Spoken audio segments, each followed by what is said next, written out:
Hi friends, అందరికీ నమస్కారం. Welcome to Sukriti's home. Ekadashi అంటే 11 అని అర్థం.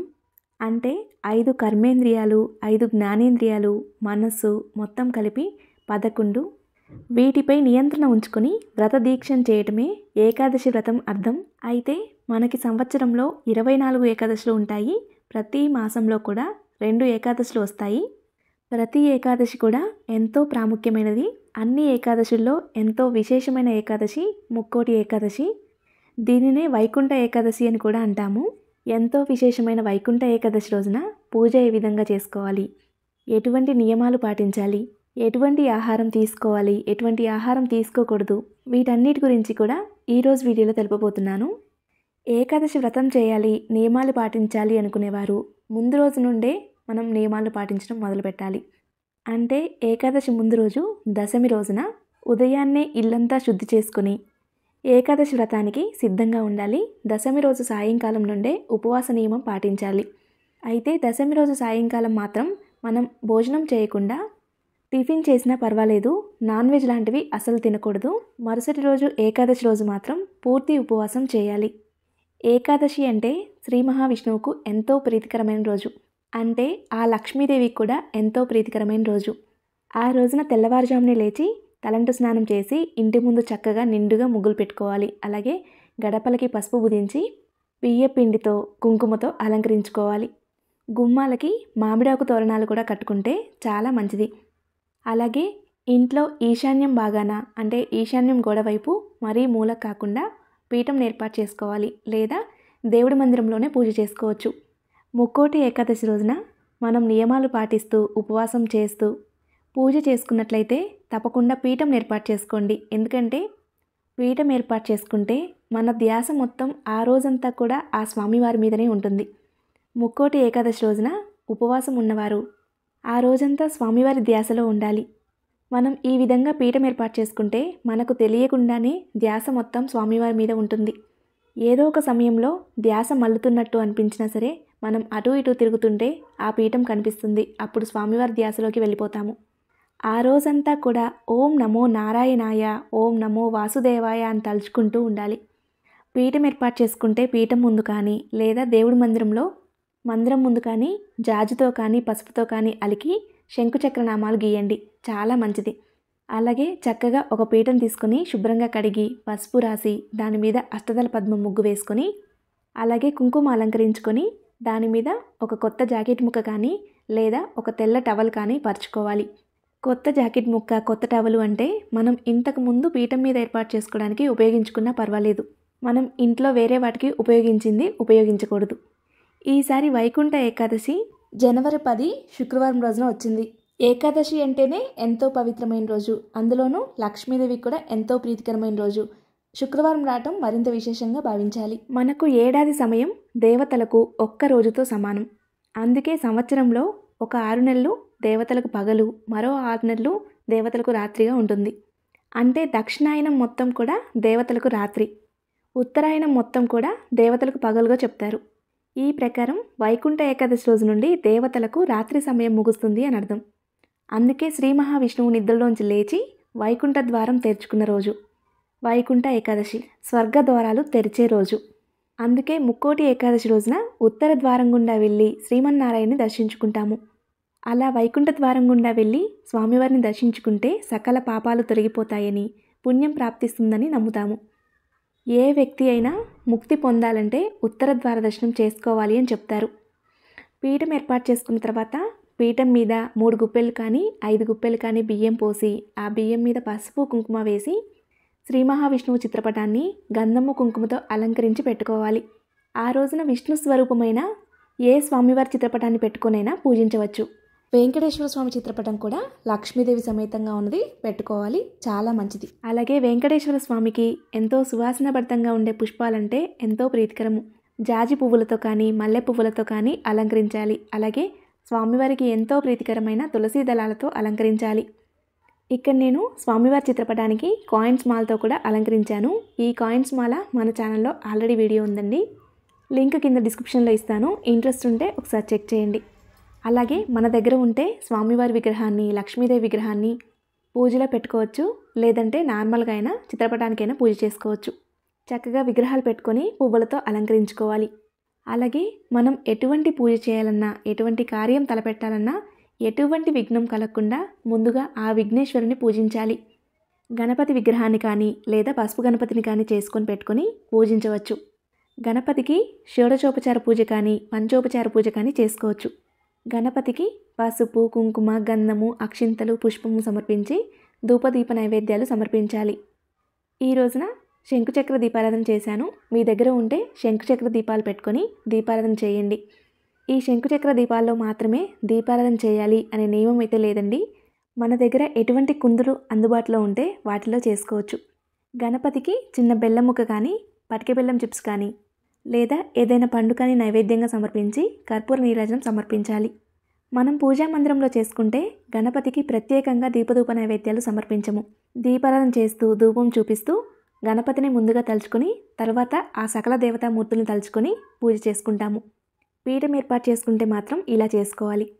అలాగే ఎంతో పవిత్రమైన ఈ రోజున స్వామివారికి తులసి జలంతో అభిషేకం చేస్తే చాలా మంచిది. మన వీలుని బట్టి పంచామృతాలతో, పసుపు కుంకుమలతో కూడా అభిషేకం చేయవచ్చు. మనం వేటితో చేసినా సరే తులసి జలంతో స్వామివారికి అభిషేకం చేస్తే స్వామివారికి ఎంతో ప్రీతికరము, అలాగే ఎంతో తృప్తి చెందుతారు. ఒక్క ముక్కోటి ఏకాదశి రోజే కాదండి, ప్రతి శనివారం కూడా ఇలా చేసుకోవచ్చు. మనం స్వామివారికి ఇలా అభిషేకం చేయటంలో ఎటువంటి ఖర్చు ఉండదు, కానీ మనసుకు మాత్రం ఎంతో తృప్తినిస్తుంది, ఎంతో ప్రశాంతంగా ఉంటుంది. అభిషేకం చేస్తుంటేనే ఆ స్వామివారిని చూస్తూ అలా చేస్తూ ఉంటే మనసులో ఏదో తెలియని సంతోషంగా ఉంటుంది. మనం ఇలా పూజలు చేసుకోవడం వలన కోరికలు నెరవేరకపోవడం అవన్నీ పక్కన పెడితే మనసుకు ఎంతో తృప్తిగా ఉంటుంది, అలాగే ఎంతో సంతోషంగా ఉంటుంది, ప్రశాంతంగా అనిపిస్తుంది. ఈ రోజుల్లో ప్రతి మనిషికి కావాల్సింది ఇవి మాత్రమే. మనం ప్రశాంతంగా తృప్తిగా ఉండగలిగితే కోరికలన్నీ కూడా వాటంతట అవే నెరవేరుతాయి. తులసి జలంతో స్వామివారికి అభిషేకం చేసిన తర్వాత మంచినీటితో కూడా అభిషేకం చేయాలి. ఆ తర్వాత ఈ నీటిని ఒక పుష్పంతో కానీ ఆకుతో కానీ ఇంట్లో అందరి శిరస్సున చల్లుకోవాలి. ఒకవేళ ఇంట్లో అందరూ ఒకే సమయంలో లేకపోతే ఈ నీటిని పక్కన పెట్టుకొని తర్వాతైనా చల్లుకోవచ్చు. ఆ తర్వాత మిగతా నీటిని ఏదైనా చెట్టు మొదట్లో పోయాలి. తర్వాత స్వామివారిని చక్కగా అలంకరించుకొని మళ్ళీ యథావిధిగా పూజలో పెట్టుకొని అలంకరించాలి. ఇప్పుడు మన వీలుని బట్టి స్వామివారికి పంచోపచార పూజ కానీ షోడశోపచార పూజ కానీ చేసుకోవాలి. అలాగే లక్ష్మీదేవికి కూడా పూజ చేసుకోవాలి. షోడశోపచార పూజ అంటే 16 ఉపచారాలతో స్వామివారికి పూజ చేసుకుంటాము. ఈసారి మనకి ముక్కోటి ఏకాదశి రోజున ఏకాదశి తిథి జనవరి 9వ తేదీన అంటే గురువారం రోజున ఉదయం 10 గంటల తర్వాత స్టార్ట్ అవుతుంది. శుక్రవారం రోజున మధ్యాహ్నం వరకు ఉంటుంది. అయితే సూర్యోదయ సమయం ఎప్పుడైతే తిథి ఉంటుందో ఆ రోజున మనం పండుగగా భావిస్తాము. అందుకే జనవరి 10వ తేదీ శుక్రవారం రోజున పండుగను జరుపుకోవాలి. ఆ రోజునే ఉత్తరద్వార దర్శనం చేసుకుంటాము. శుక్రవారం రోజున కూడా ఉదయం 10 గంటల లోపు దర్శనం చేసుకోవడానికి ప్రయత్నించండి. అలాగే కొన్ని దేవాలయాల్లో, కొన్ని ప్రాంతాల్లో జనవరి 9 సాయంకాలం కూడా ఉత్తరద్వార దర్శనం లభిస్తుంది అని చెప్తున్నారు. 9వ తేదీ సాయంకాలం కూడా దర్శనం చేసుకోవచ్చు. 3 కోట్ల దేవతలు రాక్షసుల బాధ భరించలేక అందరూ కలిసి ఉత్తర ద్వారం గుండా శ్రీమన్నారాయణ దర్శించుకుని తమ బాధలు విన్నవించుకుంటారు. అప్పుడు అనుగ్రహించిన శ్రీ మహావిష్ణువు దేవతలకు ఆ రాక్షసుల పీడ వదిలించాడని చెప్తారు.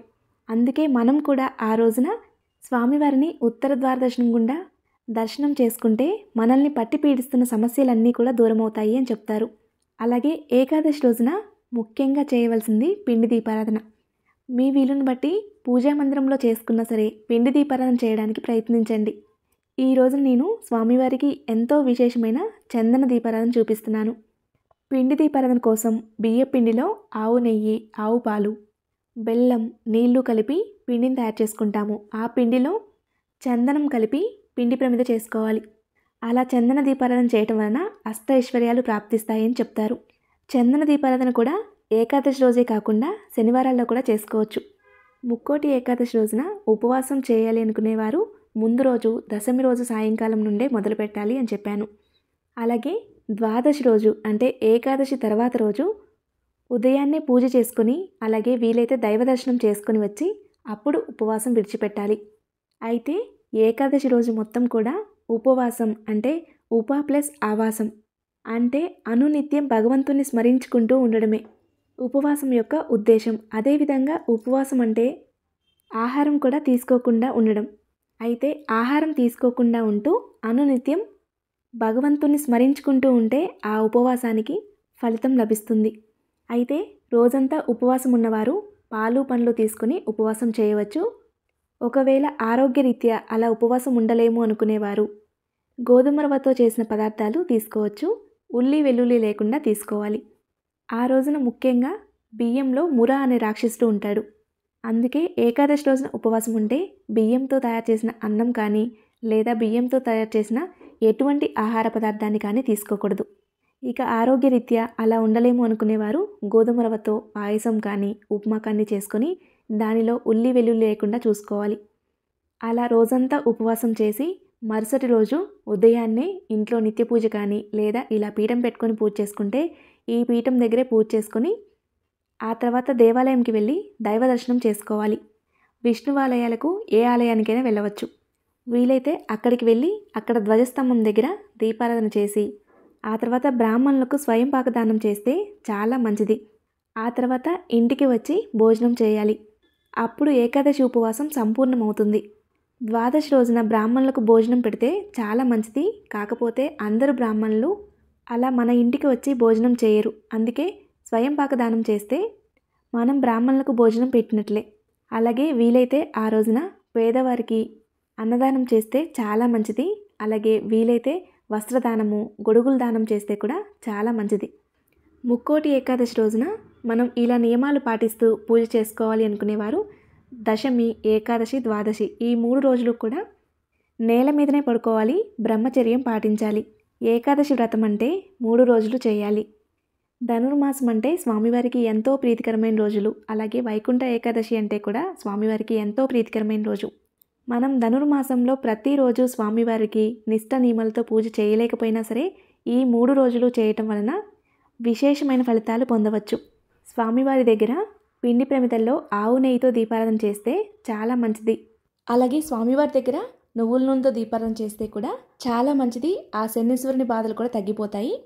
అలాగే శుక్రవారం రోజున వచ్చింది కాబట్టి ఆవు నెయ్యితో దీపారాధన కూడా చాలా మంచిది. అందుకే కుందుల్లో నువ్వుల నూనెతో దీపారాధన చేయండి. పిండి ప్రమిదల్లో ఆవు నెయ్యితో దీపారాధన చేయండి.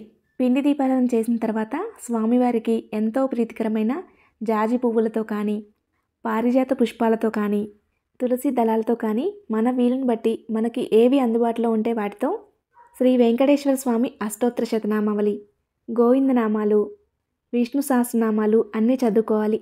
ఒకవేళ ఏమీ చదవలేము అనుకుంటే టీవీలో కానీ ఫోన్లో కానీ పెట్టుకొని వింటూ పూజ చేసుకోవచ్చు. ఒకవేళ అలా కూడా చదవలేము అనుకుంటే ఓం నమో భగవతే వాసుదేవాయ అని 108 సార్లు చదువుకుంటూ స్వామివారికి పుష్పాలతో పూజ చేసుకోండి. అలాగే ఓం నమో నారాయణాయ అని చదువుకుంటూ పూజ చేసుకోండి. ఒకవేళ పువ్వులు తులసి దళాలు ఏవి అందుబాటులో లేకపోతే అక్షింతలతో పూజ చేసుకోండి. అక్షింతలు కూడా లేవు అనుకుంటే మీరు శ్రద్ధగా స్వామివారి ముందు కూర్చొని అన్నీ చదువుకోండి. మనసులో అన్నీ సమర్పిస్తున్నట్లుగా భావించండి. ఆ స్వామివారికి మన యొక్క తపన భక్తి అర్థమవుతుంది. పూజకి ముఖ్యంగా కావాల్సింది భక్తి మాత్రమే, ఆడంబరాలు కాదు. అందుకే మనం ఆడంబరంగా చేయలేకపోయినా సరే తృప్తిగా భక్తితో చేస్తే తప్పకుండా స్వామివారు తృప్తి చెందుతారు, సంతోషపడతాడు. గోవిందనామాలు చదువుకుంటూ తులసి దళాలతో పూజ చేసుకోండి. అలాగే స్వామివారిని పూజించిన రోజు తప్పకుండా అమ్మవారిని పూజించాలి. అలాగే అమ్మవారిని పూజించిన రోజు తప్పకుండా స్వామివారిని పూజించాలి. అప్పుడే పూజా ఫలితం మనకి దక్కుతుంది. మనం స్వామివారికి ఘనంగా పూజ చేసుకొని అమ్మవారిని తలుచుకోకపోతే స్వామివారు తృప్తి చెందరు. అలాగే అమ్మవారికి ఘనంగా పూజ చేసుకొని స్వామివారిని తలుచుకోకపోతే అమ్మవారు సంతోషపడరు. అందుకే స్వామివారి పూజ చేసుకున్న రోజు తప్పకుండా లక్ష్మీదేవి కూడా పూజ చేసుకోవాలి. లక్ష్మీదేవి విగ్రహం పెట్టుకున్నా పెట్టుకోకపోయినా సరే శ్రీ మహాలక్ష్మి అష్టోత్తర శతనామాలు చదువుకొని లలిత సహస్రనామాలు మణిదీప వలన మన వీలుని బట్టి ఏదో ఒకటి చదువుకోవచ్చు. అలాగే మంగళకరమైన వస్తువులతో కూడా పూజ చేసుకోవచ్చు. మనం సంవత్సరంలో వచ్చే ముక్కోటి ఏకాదశి ఒక్క రోజున పూజ చేసుకోగలిగి ప్రతి నియమం పాటిస్తే సంవత్సరంలో వచ్చే ప్రతి ఏకాదశికి చేసినంత ఫలితం లభిస్తుంది. 7 శనివారాల వ్రతం ప్రారంభించాలి అనుకుంటే కూడా మన ఛానల్లో ఎలా చేసుకోవాలి అనేది వీడియో ఉందండి. లింక్ కింద డిస్క్రిప్షన్లో ఇస్తాను. ఇంట్రెస్ట్ ఉంటే ఒకసారి చెక్ చేయండి. పిండి ప్రమిదలు కూడా మన ఇష్టం అండి. 2, 3, 5, 7, 9 అలా చేసుకోవచ్చు. ముక్కోటి ఏకాదశి రోజున ఉత్తర ద్వార దర్శనం చేసుకుంటే ఎలాగైతే సమస్యలన్నీ తీరిపోతాయో ముక్కోటి ఏకాదశి రోజున చనిపోయిన వారికి స్వర్గలోక దారులు తెరుచుకొని ఉంటాయని వారి జీవితంలో ఎటువంటి పాపములు చేసినా సరే స్వర్గలోక ప్రాప్తి కలుగుతుంది అని చెప్తారు. అలా మోక్షం సిద్ధిస్తుందని, మరుజన్మ ఉండదని చెప్తారు. స్వామివారికి మన వీలుని బట్టి అన్నీ చదువుకున్న తర్వాత ధూపం చూపించాలి. సాంబ్రాణితో ధూపం వేయగలిగితే చాలా మంచిది. లేదంటే ఇలా ధూప్ స్టిక్స్తో అయినా ధూపం చూపించవచ్చు. అలాగే ముక్కోటి ఏకాదశి రోజున బియ్యంతో తయారు చేసిన పదార్థాలు కాకుండా గోధుమ రవ్వతో కానీ పెసరపప్పుతో కానీ పాయసం చేసి స్వామివారికి సమర్పించండి. ఆవు పాలు, గోధుమ రవ్వ పాయసం చేసి స్వామివారికి నివేదన చేయాలి. అలాగే కొబ్బరికాయ కొట్టాలి. మనం ఉపవాసం ఉన్నా సరే ఈ ప్రసాదాన్ని కొంచెం స్వీకరించవచ్చు. ప్రసాదం కొంచెం స్వీకరించి మిగతా ప్రసాదాన్ని ఇంట్లో అందరూ స్వీకరించాలి. ఉపవాసం ఉన్నాం కదా అని నైవేద్యం ఎక్కువగా నివేదన చేసి అదే నైవేద్యాన్ని ప్రసాదంగా స్వీకరిస్తూ ఉపవాసం చేయకూడదు. ప్రసాదాన్ని ప్రసాదంలా మాత్రమే స్వీకరించాలి. అలా నైవేద్యాన్ని నివేదన చేసి స్వామివారికి కర్పూర నీరాజనం సమర్పించాలి.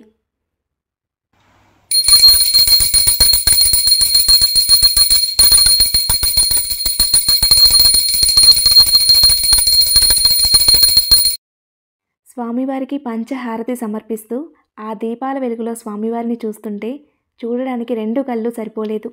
సాక్షాత్తు ఆ ఏడుకొండలవాడు దిగి వచ్చి దర్శనమిచ్చినట్లుగా అనిపించింది. పూజ పూర్తయ్యేసరికి స్వామివారు ఎంతో అందంగా కనిపిస్తున్నారు. నా దృష్టే స్వామివారికి తగులుతుందా అనిపించింది. ఇలా ఉదయాన్నే పూజ చేసుకుని సాయంకాలం కూడా పీఠం దగ్గర దీపారాధన చేయండి. అలాగే మరుసటి రోజు ఉదయాన్నే దీపారాధన చేసి గుడికి వెళ్ళొచ్చి దీపారాధన కొండెక్కిన తర్వాత పీఠాన్ని కదపండి. స్వామివారికి అష్టోత్తరం చదువుకున్న తులసి దళాలన్నీ తీసి చక్కగా నీటిలో మరిగించి ఆ నీటిని తాగితే ఇంట్లో అందరూ కూడా ఆరోగ్యంగా ఉంటారు. తులసి దళాలు ఆరోగ్యానికి ఎంతో మంచివి. అందులోనూ అవి అష్టోత్తరం చదువుకున్న తులసి దళాలు అంటే ఎంతో పవిత్రమైనవి, అలాగే ఎంతో శక్తివంతమైనవి. వాటిని మనం స్వీకరించడం వలన ఆరోగ్యంగా ఉంటాము. అలాగే పిండి ప్రమిదలను వాటర్లో కలిపి ఏదైనా చెట్టు మొదట్లో పోయండి, లేదా పారే నీటిలో కలపండి. పిండి ప్రమిదల్ని ఆవుకు తినిపించవచ్చు. కాకపోతే చందనంతో కలిపాం కాబట్టి ఆవుకు తినిపించడం కూడా కరెక్ట్ కాదు. వాటర్లో కలిపేసి ఏదైనా చెట్టు మొదట్లో పోయండి, లేదా పారే నీటిలో కలపండి. ఉదయం ఇలా పూజ చేసుకున్న తర్వాత సాయంకాలం దీపారాధన చేసి ఏదైనా పండు నైవేద్యంగా సమర్పించవచ్చు. అలాగే పీట మీద పెట్టుకున్న విగ్రహాలను, చిత్రపటాన్ని యథావిధిగా దేవుడి మందిరంలో పెట్టుకోవచ్చు. అలాగే పసుపు కుంకుమల్ని కూడా యథావిధిగా దేవుడి మందిరంలో పెట్టుకోవచ్చు. అలాగే పీఠం ముందు వేసుకున్న శంకుచక్ర నామాలను శుభ్రంగా క్లాత్తో ఎత్తి ఆ బియ్య పిండిని ఏదైనా చెట్టు దగ్గర పోయాలి. తొక్కిళ్ళలో పోయకూడదు. అలాగే చీపురు పెట్టి ఊడవకూడదు. క్లాత్తో మాత్రమే శుభ్రం చేసుకోవాలి. స్వామివారి అనుగ్రహం పొందగలిగితే మనకి జీవితంలో ఎటువంటి లోటు ఉండదు. ముఖ్యంగా ముక్కోటి ఏకాదశి రోజున వైకుంఠ ద్వార దర్శనం చేసుకోగలిగితే మనల్ని జీవితంలో పట్టి పీడిస్తున్న సమస్యలన్నీ దూరమవుతాయి. ఆ స్వామివారి అనుగ్రహంతో ప్రతి ఒక్కరూ కూడా ఆయురారోగ్యాలతో అష్టైశ్వర్యాలతో సంతోషంగా ఉండాలని మనస్ఫూర్తిగా కోరుకుంటున్నాను. అలాగే ప్రతి ఒక్కరికి కూడా వారు అనుకున్న కార్యంలో విజయం సాధించాలని, ఎటువంటి ఆటంకాలు లేకుండా పనులు సాగిపోవాలని మనస్ఫూర్తిగా కోరుకుంటున్నాను. తెలుసుకున్నారు కదా, వైకుంఠ ఏకాదశి రోజున పూజ ఏ విధంగా చేసుకోవాలి, ఎటువంటి నియమాలు పాటించాలి అనే విషయాల గురించి. ఈ వీడియో మీకు నచ్చిందనే అనుకుంటున్నాను. అలాగే మీలో కొంతమందికైనా ఈ వీడియో యూజ్ అవుతుంది అనుకుంటున్నాను. ఈ వీడియో కానీ మీకు నచ్చినట్లయితే లైక్ చేయండి. మీ స్నేహితులకి, బంధువులకి షేర్ చేయండి. మరిన్ని వీడియోస్ కోసం మన ఛానల్ సబ్స్క్రైబ్ చేసుకోండి. ధన్యవాదములు.